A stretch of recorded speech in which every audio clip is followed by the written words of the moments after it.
अस्सलाम वालेकुम स्टूडेंट्स। आज का हमारा टॉपिक है एलिमेंट्स। चैप्टर नंबर 1 है केमिस्ट्री के बुनियादी असूल। हम लोगों ने पढ़ा था कि मादा जो है वो दो हालतों में पाया जाता है। एक मादे की खालिस हालत है और दूसरी मादे की ना खालिस हालत है। मादे की खालिस हालत को हम नाम देते हैं शय या सब्सटेंस का, जबकि मादे की ना खालिस हालत जो है वो मिक्सर कहलाती है। फिर शय या सब्सटेंस की दो अक़साम हैं, एक को नाम दिया जाता है एलिमेंट और दूसरे को नाम दिया जाता है कंपाउंड। इसी तरह मिक्सर की भी दो अक़साम हैं, होमोजेनियस मिक्सर और हेट्रोजेनियस मिक्सर। आज हम मादे की खालिस हालत में से एलिमेंट्स के मुतालिक बात करेंगे। एलिमेंट्स क्या हैं प्यारे बच्चों? इब्तदाई दौर में तकरीबन 9 एलिमेंट्स ऐसे थे जो दरियाफ्त हो चुके थे। उन 9 एलिमेंट्स में से पहला एलिमेंट कार्बन है, दूसरा गोल्ड यानी कि सोना, ये मैंने 7 सिंबल भी लिखे हैं। कार्बन का सिंबल C है, सोने का सिंबल AU है।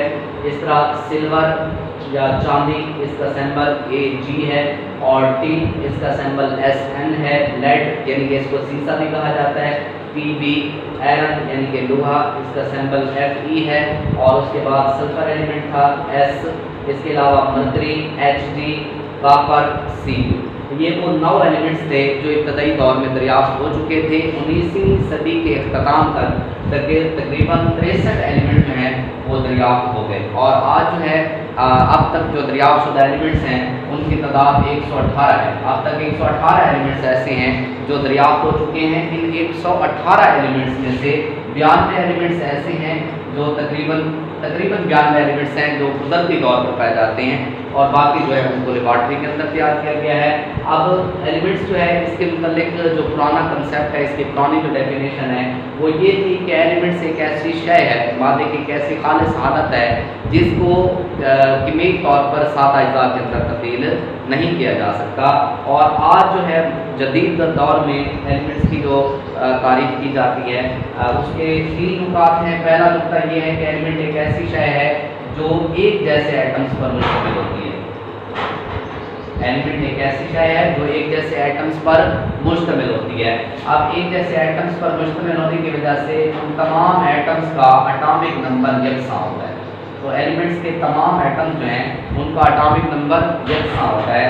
जबकि तीसरी बात यह है कि एलिमेंट्स जो होते हैं इनको कीमियाई अमल के ज़रिए, केमिकल रिएक्शंस के ज़रिए सादा अज्जा में तब्दील नहीं किया जा सकता।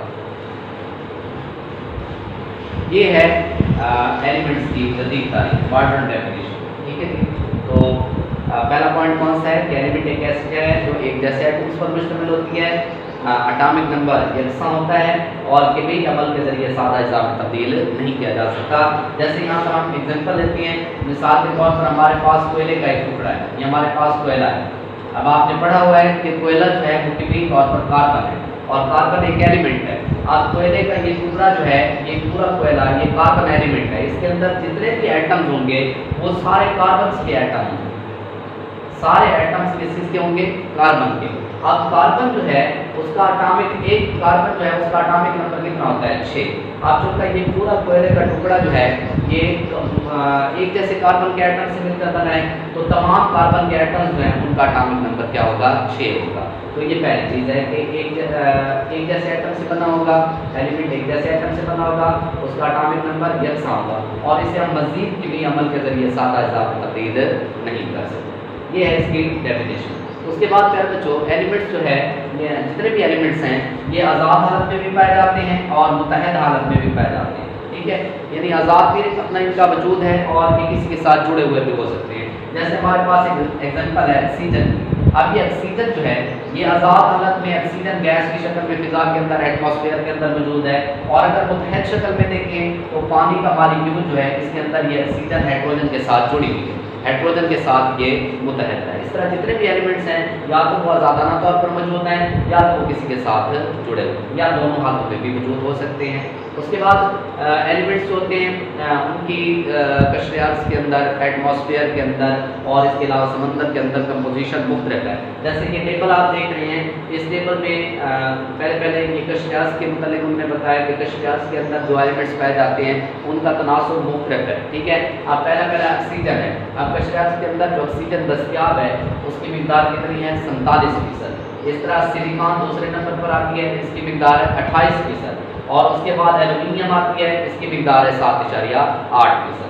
इस तरह समुद्र के अंदर भी सबसे ज़्यादा तनासुब ऑक्सीजन एलिमेंट का है, इसकी मिकदार 86% है। उसके बाद हाइड्रोजन आती है, इसका 11% है। और तीसरे नंबर पर क्लोरीन का एलिमेंट आता है जो कि जिसकी मिकदार समुद्र के अंदर 1.8% है। उसके बाद पूरा हवाई यानी एटमॉस्फेयर के अंदर सबसे ज़्यादा मिकदार नाइट्रोजन एलिमेंट की है 78%। दूसरे नंबर पर ऑक्सीजन आती है, इसकी मिकदार है 21%। और तीसरे नंबर पर आर्गन है जिसकी मिकदार 0.9% है। तो ये कश्तीदार समंदर और पूरा हवाई के अंदर तमाम एलिमेंट्स जो हैं उनकी कंसंट्रेशंस मुख्तलिफ है। इसके अलावा प्यारे बच्चों जितने भी एलिमेंट्स हैं वो मादे की तीनों तिबाई हालतों के अंदर पाए जाते हैं, यानी कि ठोस हालत में भी मौजूद हैं, माय हालत में भी हैं और गैस की हालत में भी पाए जाते हैं। ये मादे की तीनों तिबाई हालतों के अंदर एलिमेंट्स जो हैं इनका वजूद है। ये ठोस एलिमेंट्स भी हैं, कुछ एलिमेंट्स माय हालत में भी मौजूद हैं और कुछ एलिमेंट्स गैस की शक्ल में। ज़्यादातर एलिमेंट्स जो हैं वो ठोस शक्ल में उनका वजूद है, जैसे मिसाल के तौर पर सोडियम है, कापर है, चांदी है, सिल्वर, ठीक है, सोना है, अच्छा इसके अलावा आयरन है, जिंक है। इस तरह बहुत सारे ऐसे एलिमेंट्स हैं जो ठोस हालत में पाए जाते हैं। उसके बाद सिर्फ दो एलिमेंट्स ऐसे हैं जो माय हालत में पाए जाते हैं, उनमें मरकरी है और इसके अलावा ब्रोमीन है। मरकरी और ब्रोमीन, मरकरी वैसे इसका शुमार ठोस में होता है, लेकिन तमाम ठोस में से ये मरकरी वाहिद ठोस है जो माय हालत में पाई जाती है। और इसकी वजह इसकी इलेक्ट्रॉनिक कन्फिगरेशन का होना, तकरीबन इसकी इलेक्ट्रॉनिक कन्फिगरेशन जो है वो स्टेबल होती है। इसके अलावा ये ब्रोमीन जो है ये भी माय हालत में पाई जाती है। उसके अलावा बहुत चंद एलिमेंट ऐसे हैं जो गैस की हालत में हैं, जैसे मिसाल के तौर पर ऑक्सीजन है, ये O2 की शक्ल में गैस की शक्ल में पाई जाती है। इस तरह नाइट्रोजन है, ये N2 की शक्ल में पाई जाती है। अच्छा इस तरह हाइड्रोजन है, ये H2 की शक्ल में, यानी कि बहुत कम एलिमेंट्स ऐसे हैं जो किस हालत में पाए जाते हैं, गैस की हालत में पाए जाते हैं।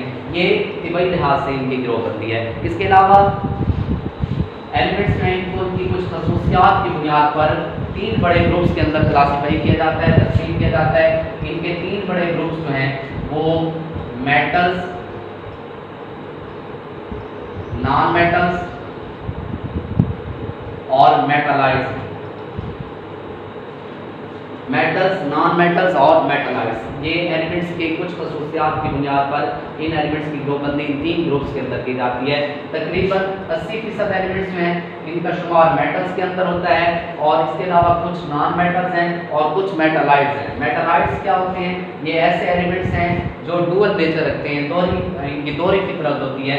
इनका शुमार मेटल्स में भी होता है और नॉन मेटल्स के अंदर भी होता है, यानी कि ये मेटल्स किसी खसूसियात भी ज़ाहिर करती हैं और नॉन मेटल्स किसी भी खसूसियात ज़ाहिर करती हैं। कौन से ऐसे एलिमेंट्स हैं जिनका शुमार मेटालाइट्स के अंदर होता है? जैसे मिसाल के तौर पर बोरोन है, इसके अलावा आर्सेनिक है, इसके अलावा सिलिकॉन है वगैरह वगैरह। ये कुछ एलिमेंट्स ऐसे हैं जो मेटल्स और नॉन मेटल्स दोनों की खसूसियत ज़ाहिर करते हैं, इसलिए इनको हम क्या नाम देते हैं?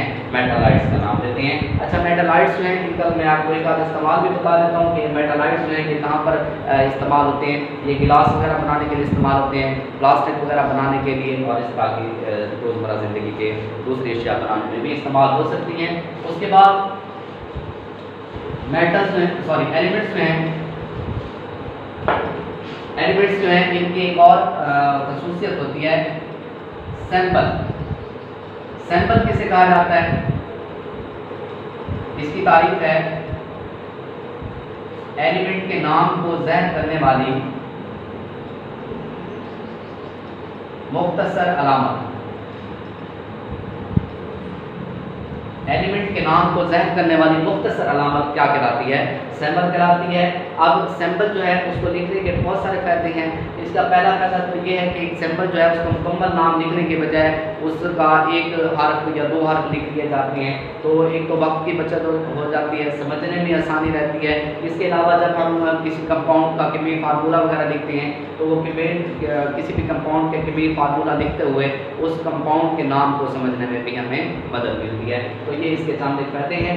अब सैंपल जो है उसको लिखने के लिए मुख्तलिफ ज़बानों का इस्तेमाल होता है, अंग्रेज़ी ज़बान भी इस्तेमाल हो सकती है, जर्मन ज़बान का इस्तेमाल भी हो सकता है, लातीनी ज़बान भी इस्तेमाल हो सकती है और यूनानी ज़बान। ये वो चंद ज़बानें हैं, लैंग्वेज हैं जिनके अंदर हम सैंपल लिख सकते हैं, एलिमेंट के नाम को लिख सकते हैं। आप जैसे मिसाल के तौर पर, अच्छा ये लिखने के इसके दो कवायद हैं। पहला ये है कि अगर एलिमेंट का सिंबल एक नाम पर मुश्तमिल है, एक हर्फ पर मुश्तमिल है, तो उसे कैपिटल लिखा जाता है।